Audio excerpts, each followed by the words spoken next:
Issue 112. We start out with Sonic in the aftermath of destroying two badniks in 2 seconds.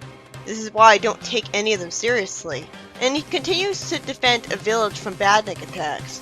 Then he gets hit by a laser, which turns out to be a tractor beam, sending him to some grunts in a futuristic area, one of whom says that Sonic was defeated 1,000 years ago. Then Sonic is told that the civilians in the bad future enjoy robots bullying them, and one of them says it's an honor. If Eggman is sadistic, why would he genetically engineer or brainwash civilians to enjoy being mistreated? That makes no sense. Like, he punished the robot for wanting to create a happy zone. These guys are happy. He destroys some robots, the civilians are ungrateful, and one of them says that Eggman is long gone while his vision remains, with the other one insisting that it's natural to be a slave, thanking a robot for threatening to disintegrate him, and asking him to do it to his family too. If people had that mindset, you'd think humanity would have gone extinct by now. Then a civilian tells Sonic that he might as well give up fighting Eggman in his time because he wins in the end anyways. Is this just a simulation meant to toy with Sonic? And apparently Sonic thought that too, because he grabs and pulls apart a plug that he couldn't see and had no way of knowing it was there, so he should have spent a lot of time missing his grip and looking like an idiot. That would have been funny instead of him being a creator's pet. He frees himself from the pointless illusion to beat the badnik. I mean, it does make sense that this would be a problem he'd have to deal with, I guess. In the next story, after Tails briefly gets his hopes up from seeing people cheering, that kind of thing happens way too often. One of them tells him to get out of their way so that they won't miss a baby's TV show parodying the Teletubbies. Why are these clearly not toddlers so happy about this? Is the show brainwashing them to enjoy it? Why isn't Tails affected, since he's saying it's that TV show again? He says that watching it makes his head spin, and he leaves, causing one of the civilians to ironically call him a wimp for not wanting to watch an overly cute and cuddly baby show. I'm not having fun right now, this better have a good explanation. Then after Tails is sympathized with for not liking the show, he's startled by a civilian saying that it's badniks who are cool and worshipping Eggman. Tails gets suspicious and learns in the TV studio that the Teletubby actors are using subliminal messages to brainwash people. Subliminal messages don't work in real life, because even if your mind catches them, it'll very quickly drop them and move on to the next thing, because they won't get stored in your long-term memory since you're not aware of them. Tails is told to leave because if the show broadcasts him attacking them, he'll look like he's just jealous of their success, apparently. And then when they go live, kids yell at them for trying to brainwash them, and it turns out the Teletubbies were members of Eggman's fan club. I had assumed that. Tails explains that he had Tim Tuna, the TV retuner, block their warped communication, and the broadcast told everyone what was going on. Wouldn't it have made more sense for the kids to believe the message if they just had the cameras record the Teletubbies when they were talking about the plot for the sake of the audience? Is that what happened, and it just stuck to explaining it? It feels like a Deus Ex Machina since there was no build-up to this, but considering what the comic's idea of build-up is, the foreshadowing would have just spoiled the surprise, so.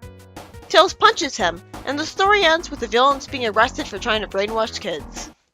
And this is a story where the narration is going to insist on rhyming constantly, and so are the characters. What is this, written for 2-year-olds? It's a story where a Grimer makes a machine rain bananas. The end. Now for the actual next story. Amy immediately figures out that Shortfuse is being brainwashed by the thing on his chest that I didn't see before.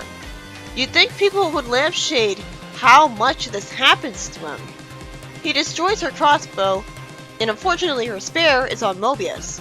Shortfuse takes them to his boss, Darth Vader, who calls himself Darth Visor because the writer thinks he's so clever.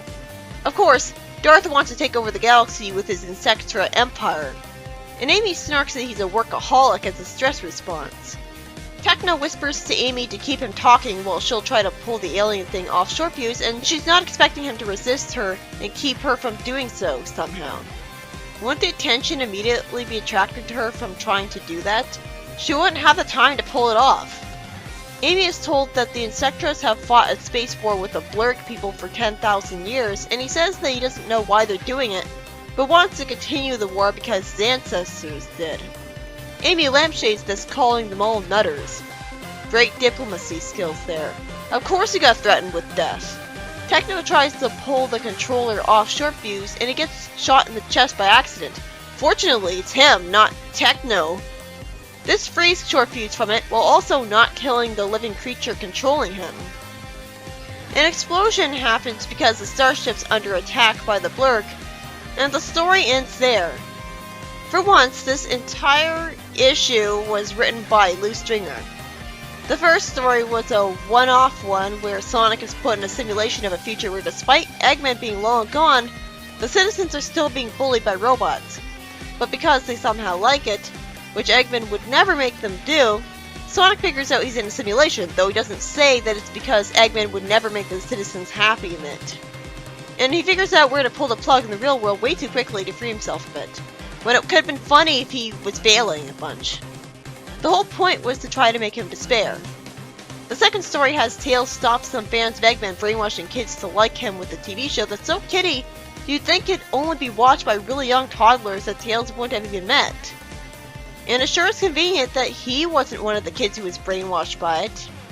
And it's also convenient that it was only Tails who figured out that the kids were being brainwashed when they were talking about badniks of it. But oh yeah, it was just a phase of theirs. Who would think that? This is a sci-fi fantasy universe. You'd think the idea that they were being brainwashed would be an obvious conclusion. And it's resolved when he gets someone to broadcast the message telling the kids what was really going on and they just believed it, when it would have been more satisfying and believable if the cameras recorded those Teletubbies talking about their plans. Otherwise, what was the point of them talking about their plans?